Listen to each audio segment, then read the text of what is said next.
Principal Secretary is present, the Inspector General of the National Police Service, Commissioner General of Kenya Prison Service, stakeholders and partners who include the British High Commissioner and all those present today, distinguished guests, ladies and gentlemen, good afternoon. I am delighted to join you here on this unique occasion when His Excellency the President will launch two strategic plans, the National Police Service Strategic Plan 2023 to 2027 and the State Department of Correctional Services Strategic Plan 2023 to 2027. These two plans highlight the important role of the National Police Service and correctional services in national security and public safety that are critically essential for our economic and social development.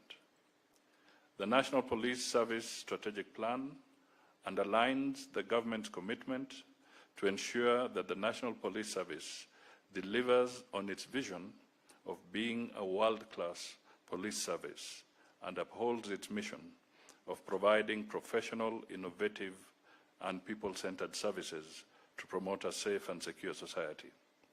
On its part, the State Department for Correctional Services Strategic Plan focuses on enhancing security through containment, supervision, rehabilitation, and reintegration of offenders into the society. It also highlights critical strategies for improving correctional services in the country. The two strategic plans are anchored on the Constitution of Kenya 2010 and the fourth medium-term plan. They support the bottom-up economic transformation agenda and Kenya Vision 2030. The strategic plans are particularly important tools for enhancing development effectiveness and must be aligned with our national priorities. They are expected to promote a conducive environment for the people to enhance their livelihood, opportunities, and for business to prosper. While each of the strategic plans is uniquely tailored to the mandate of the respective service, both are geared towards the government's agenda for a more inclusive society. They enhance opportunities for dialogue with people and foster community partnerships based on respect for the rule of law, democracy, and human rights. Constructive engagement with citizens is necessary to resolve emerging conflicts in the delivery of police and correctional services. We must seek to promote trust and understanding that will ensure the security of our citizens, improve the business climate, and stimulate Kenya's socio-economic transformation. I wish to reaffirm the government's commitment to support the National Police Service and the State Department for Correctional Services to scale up the initiatives undertaken during their previous strategic plan periods. We promise to work with you on this journey. Collaboration with key stakeholders, including the communities you serve, is vital to delivering the impact envisaged under the new strategic plans.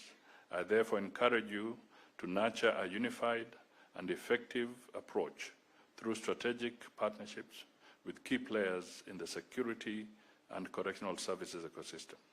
Let me conclude by urging all of us gathered here, and indeed all Kenyans, to support and work with the National Police Service and the State Department for Correctional Services to promote unity, peace, and stability for the ultimate prosperity of all Kenyans. Your Excellency, with your permission, let me just flag two issues. One, not too long ago, I joined the police and the service and the correctional services in remembrance of the fallen heroes from our security forces. And it was definitely a very moving moment. And Your Excellency, I just want to recap this because when the citation was being made of the circumstances under which each of the fallen officers had passed, there were particularly two touching comments. All are very touching, but let me just flag two. There's the aspect that was terrorist-based. Now, there was another one where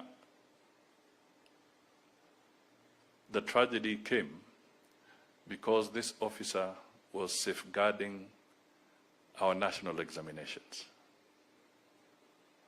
And for some reason, some unruly people wanted to interfere with that process. And this officer died in the line of duty, protecting exams for the young people of this country. The second one was a valiant officer who also died because there was need to protect 6 young girls from gender-based violence, particularly the FGM. And this officer, again, had to lose their lives. But this is a story that is not quite told by a lot of people, the public, and sometimes even the Fourth Estate. And it is important that once in a while, we do not lose sight of the fact that it is not just the process of keeping peace, but we also see extremely heart-rendering moments that our officers get involved in as they safeguard the well-being of our people. Finally, Your Excellency, before I call you on the podium, I also just want to highlight that when we were preparing for this program, and I came to consult you, you made one very fundamental statement. You said that let this event be a joint event because the work of the security forces is intertwined. It's complementary. And you wanted an opportunity, rather than separating, to have a moment where these strategic plans are launched together because they speak to each other. And I just want to acknowledge that because it is the issue of addressing the silo mentality in government. We are one government. And it is so important that we collaborate, and it's on that principle that I wish to express my appreciation, because clearly you're telling us work as one and do not go different paths if we want to deliver for the people of Kenya. With these few remarks, it is now my humble duty and honor to request you all to be upstanding so that we can invite His Excellency the President to address